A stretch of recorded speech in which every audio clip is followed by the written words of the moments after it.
As US President Donald Trump completed his first 100 days in office, the world closely examined the early contours of his administration's domestic and foreign policy shifts.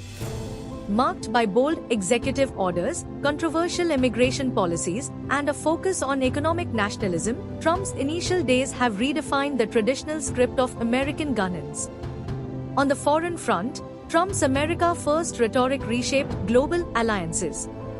His withdrawal from the Trans-Pacific Partnership, tough stance on China, and emphasis on bilateral trade created uncertainty but also opened doors for recalibrated international relations.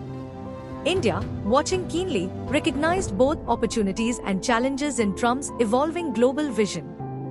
For New Delhi, Trump's assertive approach to counter-terrorism and his administration's willingness to identify Pakistan-based terror groups as global threats was a diplomatic win.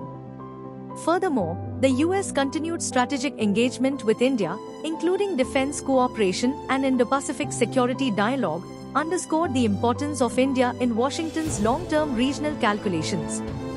However, concerns surfaced over Trump's tightening of H-1B visa norms, a move that could directly impact India's $150 billion IT services sector and thousands of Indian tech professionals. The uncertainty surrounding trade policies and America's inward economic turn also posed questions for India's export-driven businesses. In sum, Trump's first 100 days brought seismic changes to Washington's playbook. For India, the period highlighted the need for nuanced diplomacy, balancing shared security interests with economic pragmatism in a rapidly shifting geopolitical landscape. While Trump's populist policies introduced uncertainty, they also opened avenues for India to assert its role as a regional power and a key US partner in Asia.